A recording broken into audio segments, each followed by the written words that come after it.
ধুবুৰীত ইতিমধ্যে 80% জনতা বা 80% জনগণ বাংলাদেশ মূলৰ বা বাংলাদেশৰ পৰা বিভিন্ন সময়ত অহা লোকেৰে পৰিপূৰ্ণ হৈ উঠিছে। সেই ল'ৰাজনে আজি কৈ আছে যে এতিয়া আমি শৈক্ষিক জেহাদ কৰিম।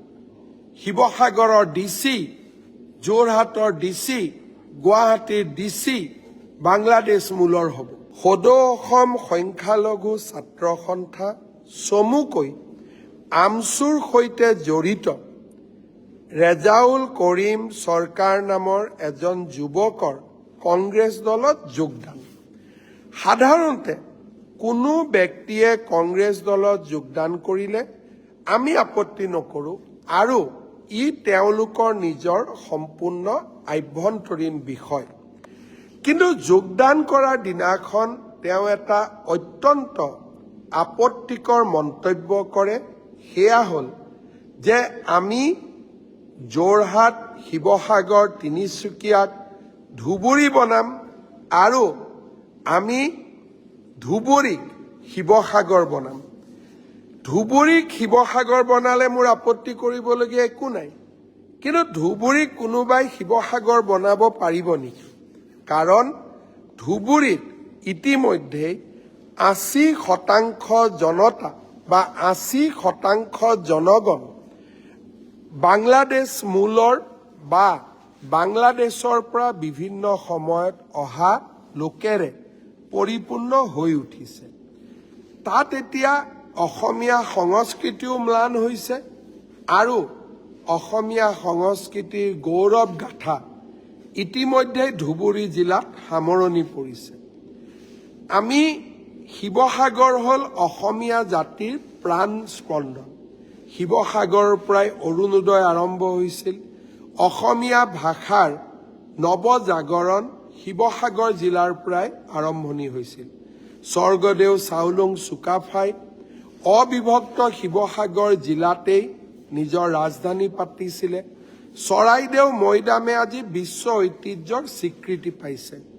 শিৱদৌলে ৰাজ্যৰ আধ্যাত্মিক শক্তিৰ এটা সাহসী প্ৰতীক হিচাপে শিৱসাগৰ থিয় হৈ আছে। আমি এই শিৱসাগৰখন ধুবুৰীলৈ কেনেকৈ লৈ যাম? ই সম্ভৱো নহয়, বাস্তৱো নহয়। কিন্তু আপত্তিকৰ কথাটো হ'ল যে আমি শিৱসাগৰক ধুবুৰী বনাম।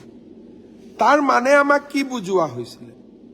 যে শিৱসাগৰৰ দৰে ধুবুৰীতো বাংলাদেশ মূলৰ মানুহ আহিব আৰু আজি ধুবুৰীৰ যি অৱস্থা, সেই অৱস্থা শিৱসাগৰৰ হ'ব।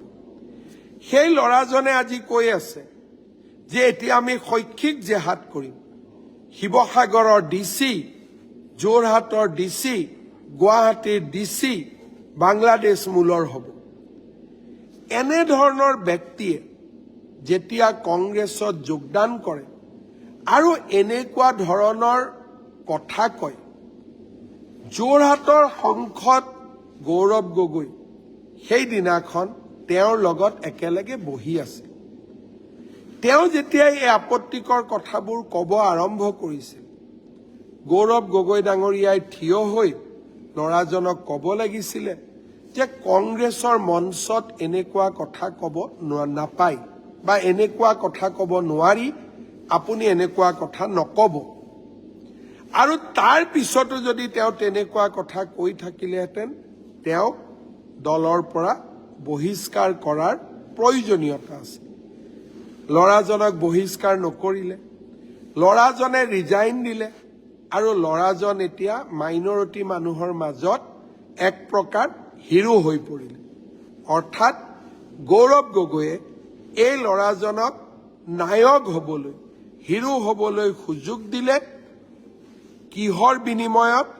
শিৱসাগৰৰ অস্মিতা বা শিৱসাগৰৰ যি সংস্কাৰ, অহংকাৰ, আমাৰ গৌৰৱ, আমাৰ অহংকাৰ, আমাৰ স্বাভিমানৰ বিনিময়ত এজন ল'ৰাক তেওঁ মাইনৰিটি সমাজত নায়ক হ'বলৈ আগবঢ়াই লৈ গ'ল।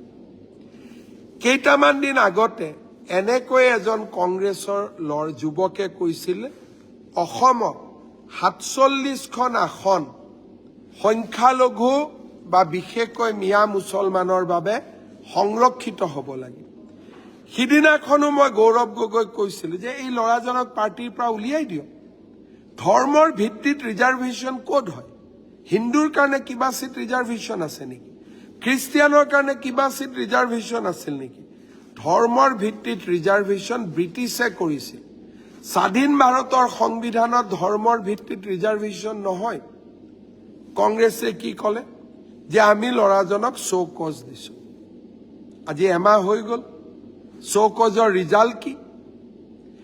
এটা বিশেষ সম্প্ৰদায়ৰ ওচৰত কংগ্ৰেছে আজি শিৰ নত কৰিছে।